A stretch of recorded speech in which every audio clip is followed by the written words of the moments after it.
얘기하는 게 좀 달라진 것 같아요. 처음에는 이제 안 하던 질문들도 하고 전혀 질문 같은 게 없었거든요. 그러니까 큰애 같은 경우는 엄마 이게 뭐야? 그럼 그거 설명하자면 그건 또 뭔데? 이런 식으로 해서 계속 질문들을 했었는데 둘째는 전혀 그런 질문들이 없었어요. 그러다가 이제 요즘에 와서는 이렇게 텔레비를 보거나 뭐 어른들 대화를 할 때는 끼어들어서 그게 모르는 단어가 있으면 물어보죠. 이제는 공도 잘 받는 편이고요. 그전에는 잘 따라가기도 힘들었는데. 네. 그리고 뭔가 이제 조건을 제시해서 타협을 보려고 하는 것도 생겼고, 이걸 몇 개를 받아야지 내가 그만할 수 있냐는 등, 그런 식의, 그리고 뭘 옛날에 하지 마! 그러면 그냥 네 하고 안 했는데, 요즘은 지가 막 하고 싶으면 계속 하겠다고 자기 주장도 많이 좋아진 것 같고. 구구단도 또 네, 이제 구구단도 외우고 있어요. 지금 외운 지 한 일주일, 2주째 되는데 한 6단까지 외우고 있고. 근데 빨리 한 일주일 동안 6단은 보통 아이들도.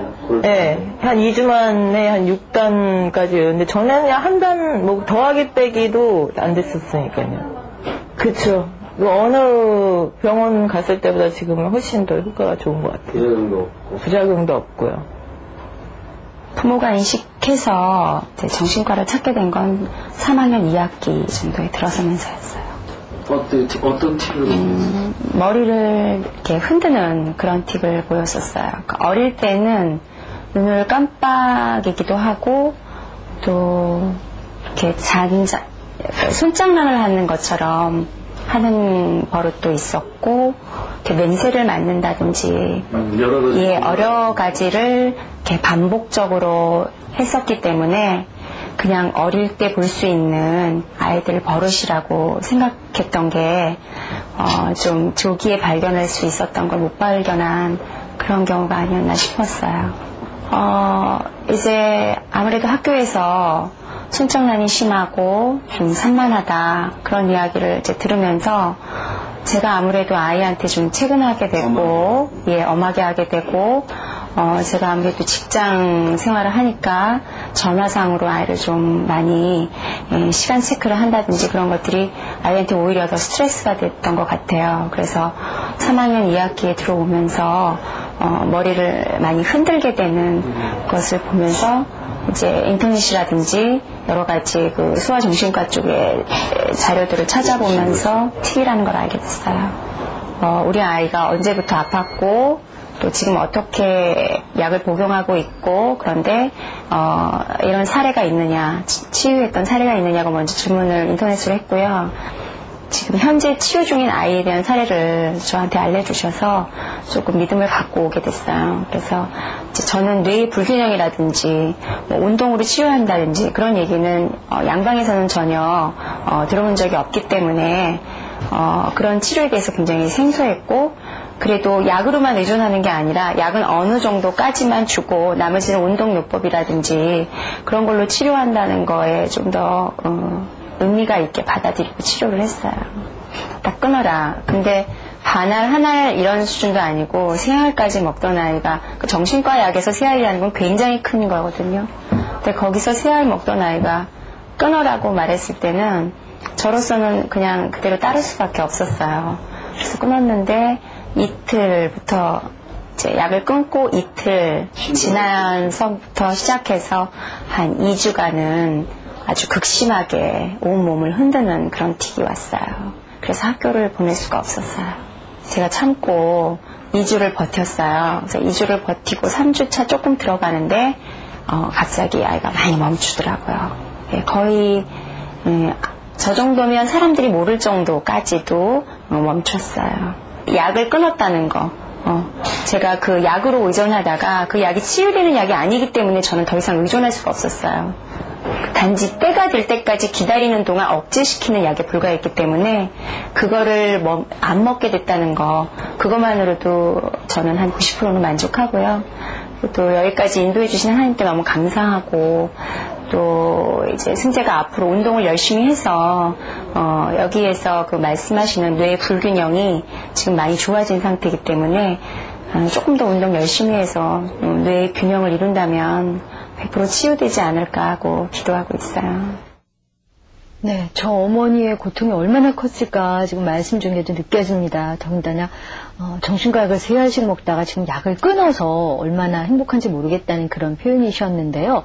지금 말씀하셨던 것이 그 두 번째 어린이 경우엔 틱장애거든요. 예. 틱장애라는 것이 뭔지 좀 설명을 들었으면 좋겠습니다.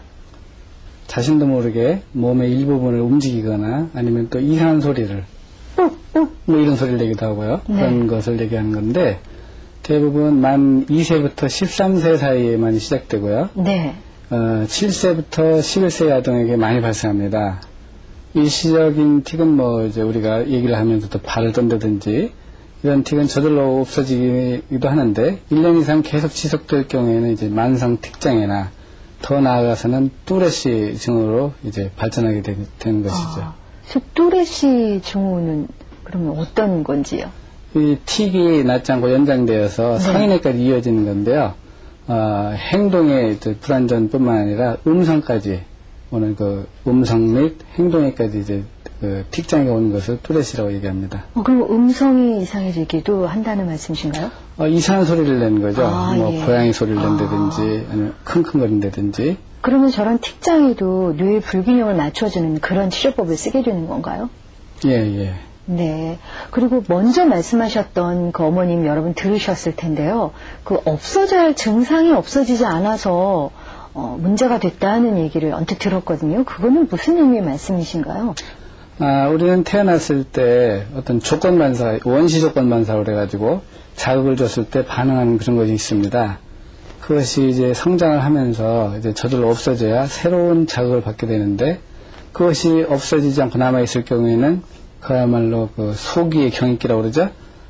그냥 그 외부의 자극을 받아들이지 못해 원시 조건반사가 남아있기 때문에 그래서 이제 어머니들이 뭐 미술 치료다, 음악 치료다, 뭐 무슨 자극요법이다, 뭐 이제 뭐 귀에다 듣는 요법도 하고 이런 모든 것이 뇌를 자극하는 요법이지만 그것이 먹히지 않는 그런 것을 얘기하는데요. 무엇보다도 원시 조건 반사가 없어져야 2차적으로 받아들이는 외부의 자극을 받아들이게 됩니다. 네. 자, 지금 오늘 이렇게 선생님한테 자세히 설명을 들은 ADHD 이 질환 생기지 않게 하는 거, 그러니까 발병하지 않게 하는 게 가장 좋을 것 같은데요. 그렇게 하려면 어떤 데 신경을 어렸을 때부터 써야 되고 만약에 ADHD 증상을 보였을 경우에 집에서 부모님들은 또 어떻게 하셔야 되는지 좀 당부 말씀까지 같이 아우러 듣고 싶습니다. 일단은 그 환경을 바꿔서 새로운 환경에 접하도록 하는 게 좋습니다. 그 규칙적이고 계획적인 습관을 길러줘야 되고요. 네. 또 목표 행동을 정해서 개선해 나가는 것이 좋습니다. 또 행동보다는 생각을 먼저 하게 하고요. 칭찬은 고래도 춤추게 한다는 책이 있는데요. 칭찬이 굉장히 좋습니다. 칭찬을 많이 함으로 말미암아 아이가 자신감을 얻을 수도 있고요. 또 이제 사회성도 길러주고 그러기 때문에 칭찬을 많이 해주고 안아주고 하는 것이 도움이 많이 됩니다. 네, 가족 간에 많이 사랑해주고 안아주고 아이로 하여금 그러니까 정서적으로 안정할 수 있는 그런 힘을 길러주는 것이 무엇보다 필요하겠구나 하는 생각이 듭니다.